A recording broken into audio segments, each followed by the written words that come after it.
মালদার হরিশ্চন্দ্রপুরে শুটআউট, গুলিবিদ্ধ একজন ব্যবসায়ী। মোটর বাইকে করে এসে গুলি চালায় দুষ্কৃতীরা। আহত ব্যবসায়ীর নাম শচীন পোদ্দার। ছেলের সঙ্গে বাড়ি ফেরার পথে মোটর বাইকে করে ধাওয়া করে দুষ্কৃতীরা, এরপর গুলি চালানো হয়।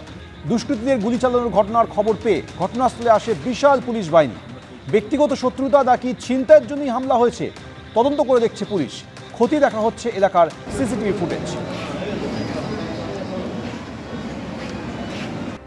বিশ্বভারতীতে ভিন রাজ্যের ছাত্রীর অস্বাভাবিক মৃত্যু, বিষ খেয়ে আত্মঘাতী বলে প্রাথমিক তদন্তে অনুমান পুলিশের।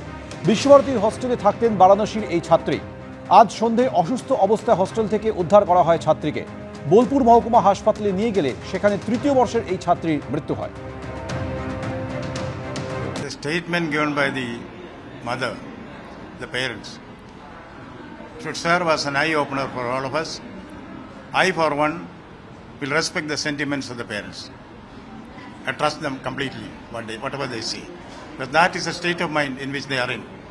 We should show the mercy of at least trusting their sentiments. এদিকে আরজিকরে প্রাক্তন অধ্যক্ষ সন্দীপ ঘোষের বেলেঘাটার বাড়িতে সিবিআই তল্লাশিতে উদ্ধার হলো চাঞ্চল্যকর সব নথি। সন্দীপের বিরুদ্ধে ওঠা অভিযোগের নথি ও তদন্ত রিপোর্ট উদ্ধার হলো তার বাড়ি থেকেই। আদালতে নথি জমা দিয়েই দাবি করেছে সিবিআই। এছাড়াও সন্দীপের বিরুদ্ধে মিলেছে বেনিয়মের একাধিক অভিযোগ। 2022-23 সালে বেআইনিভাবে নিয়োগ করা হয়েছিল 84 জন এমবিবিএস হাউস স্টাফকে। নিয়োগ কমিটির সই ছাড়াই হয়েছিল নিয়োগ প্রক্রিয়া। লাইসেন্সহীন 3টি সংস্থাকেও টেন্ডার দিয়েছিলেন সন্দীপ ঘোষ, দাবি সিবিআই।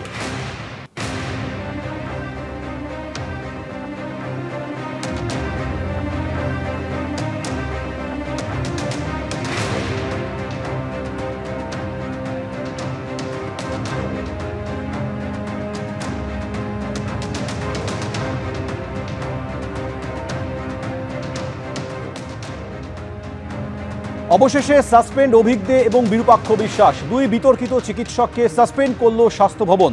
9 আগস্ট ঘটনার দিন আরজিকর মেডিকেলে হাজির ছিলেন বিরূপাক্ষ বিশ্বাস এবং অভিক দে। বিতর্কের মুখে গতকালই বিরূপাক্ষকে বর্ধমান থেকে বদলি করা হয় কাকদ্বীপে। অভিক দের বিরুদ্ধে শাসানি, ভয় দেখানোর একাধিক অভিযোগ রয়েছে।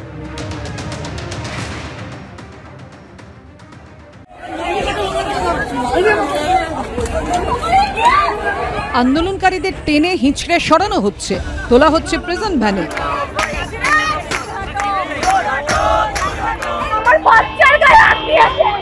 আরজিকর কাণ্ডের প্রতিবাদে রাত দখল কর্মসূচি ঘিরে তুলকালাম বাঁধল উত্তর 24 পরগনার বারাসাত কলোনি মোড়ে। 34 নম্বর জাতীয় সড়ক থেকে টেনে হিঁচড়ে প্রতিবাদীদের সরালো পুলিশ।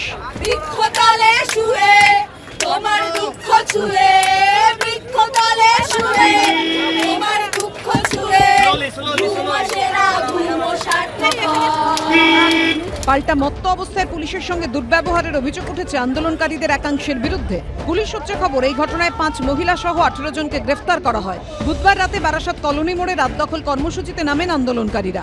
পুলিশের দাবি, তার জেরে জাতীয় সড়কে যানজট হয়, আটকে পড়ে বহু পণ্যবাহী গাড়ি। রাত 3:30 নাগাদ বারাসাতের এসডিপিও নেতৃত্বে সেখানে পৌঁছয় বিশাল পুলিশ বাহিনী। শুরু হয় ধরপাকড়, বিক্ষোভকারীদের তুলে দেয় বারাসাত থানার পুলিশ। सभी यहाँ पे खुला हुआ बस सभी इमरजेंसी सर्विसेस একটু বুঝে করুন। আমরা শান্তিপূর্ণভাবে অবস্থান করছিলাম। পুলিশ এসে যথেষ্ট অভব্য ভাষায় কথা বলে, বিভিন্ন হুমকি দেয়, গায়ে হাত তোলার হুমকি দেয়। তার মধ্যে একটা বাচ্চাও ছিল, যে বাচ্চাকে কালকে রাতে পুলিশ কিন্তু গায়ে হাত দিয়েছে। পুলিশের পাল্টা দাবি, পুলিশ কর্মীদের হেনস্থা করা হয়েছে, মুক্ত অবস্থায় মহিলা পুলিশ কর্মীদের সঙ্গে দুর্ব্যবহার করা হয়েছে। কলোনি মোড় বা ন্যাশনাল হাইওয়ের উপরে পড়ে, এবং রাত্রিকে ওখান থেকে অনেক গুডস ভেহিকেল মুভমেন্টটা হয়। গুডস ভেহিকেল ট্রাফিকটা পুরোটা হল্ট হয়ে গেছিল। আমার গ্রুপটা, পুলিশ গ্রুপটা অনেকবার, মানে রাত 1টা থেকে অনেকবার ওনাকে রিকোয়েস্ট করা হয়েছে কি মানে ট্রাফিক বিল্ড হচ্ছে, আপনারা একটু মানে ইয়া তো সাইডে করুন, একটু আপনারা কোনো ইন্টিমেশন দেয়নি আমাদেরকে। তার মধ্যে they started misbehaving with police. কয়েকজন পিছন থেকে পুলিশকে হেকল করতে আসলো। ওদের lady police was also there, যার সাথে মিসবিহেভ করেছেন, এবং এটাও দেখা গেছে কি অনেক ইনটক্সিকেটেড কন্ডিশন ছিলেন। বারাসাত আদালতে তোলা হলে ধৃত 18 জনকে জামিনের নির্দেশ দেন বিচারক। সমীরণ পাল ও অরিত্রিক ভট্টাচার্যের রিপোর্ট, এবিপি আনন্দ, উত্তর 24 পরগনা।